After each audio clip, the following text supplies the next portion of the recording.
We've established a powerful principle in this 5-part series so far. Affirmations, when effective, are actions, not declarations. The affirmation, I am healthy, isn't the words. It's the act of eating a nutritious meal. The affirmation, I am disciplined, isn't the statement. It's the workout you complete when you don't feel like it. The action is the affirmation.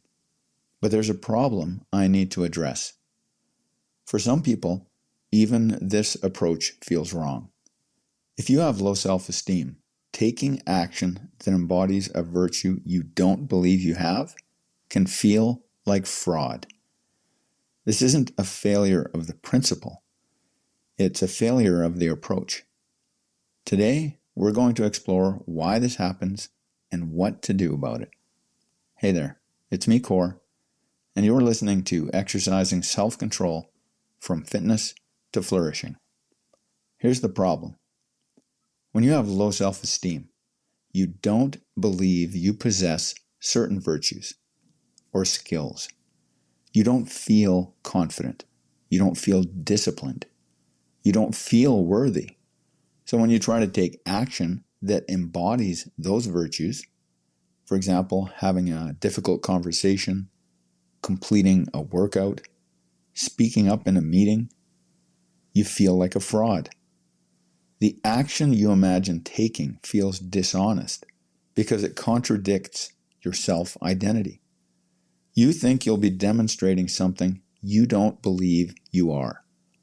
This creates cognitive dissonance, not empowerment. So you avoid taking the action. And when you avoid the action, you never demonstrate the virtue. You never become who you want to be. This is where traditional affirmations and affirmations as action diverge. Traditional affirmations ask you to declare something you don't believe. I am confident. I am disciplined. I am worthy. Your brain rejects the declaration because it contradicts your experience.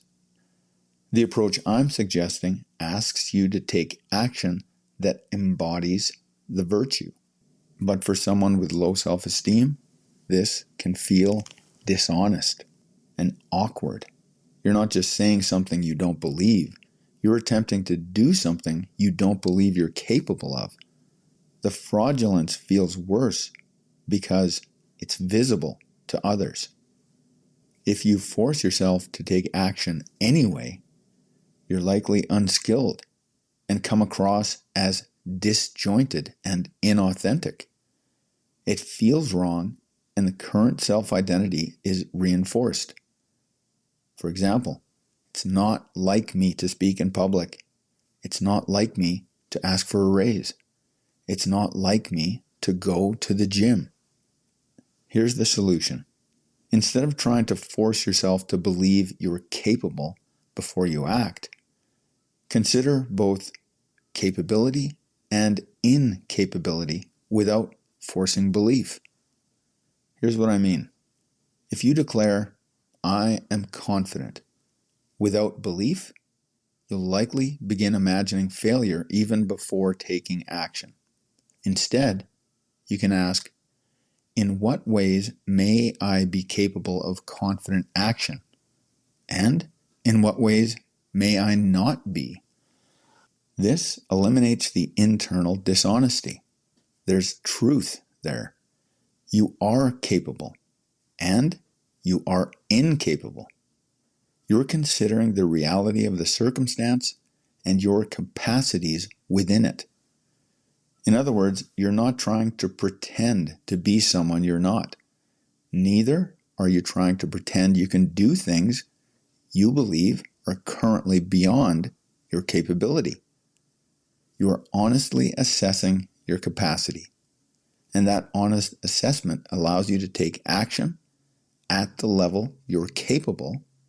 That's the real affirmation, without feeling like a fraud. Let's get the Stoic perspective on this again. Epictetus taught that we should focus on what's in our control, our choice.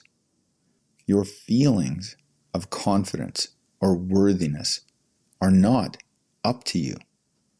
They arise from conditioning, circumstance, and biology. But your choice to act is in your control. You can choose to have the difficult conversation, even if you don't feel confident. You can choose to complete the workout, even if you don't feel disciplined. The action is the affirmation, not the feeling that precedes it.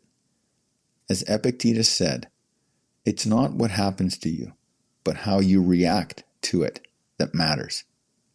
This applies to your own feelings as much as external events. You can't control how you feel. You can control what you choose to do, regardless of your feelings.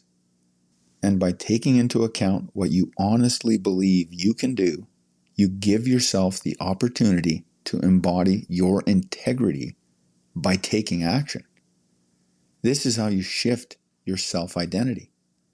Do this often enough, and you create a virtuous cycle, an ever-rising spiral of action and belief that becomes the evidence you need to do ever more confident things. This isn't about forced confidence. It's about an honest assessment of your capacity. This technique works for everyone, not just for those with low self-esteem. It aligns with the Stoic principle of focusing on what's in our control. This is how you take action without feeling like a fraud or an imposter. Now, let's put this into practice. Here's something you can do. Identify one action you want to take that embodies a virtue you don't fully believe you possess. It could be having a difficult conversation, completing a workout, speaking up in a meeting, or something else. Write it down. Now consider your capabilities and your incapabilities in regard to the action itself. Ask yourself, in what ways may I be capable of whatever the action is? And in what ways may I be incapable? For example, if your action is having that difficult conversation, you might reflect, in what ways may I be capable of this? And your answers might be, I can speak honestly. I can remind myself to listen with curiosity to understand their perspective. I can summarize what I hear them saying and ask if I've understood correctly. And in what ways may I not be capable? And your answers could be, I might get emotional. I might not say everything perfectly. I might become defensive. Notice what's changed for you. How do your answers change your experience?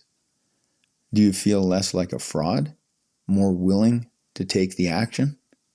Remember, action is the real affirmation. At whatever level you're capable, take action. When you act consistent with your values, you provide evidence of who you are and who you're becoming. Tomorrow, the final episode in this series will bring everything together into an integration framework. That's it for today. Catch you next time.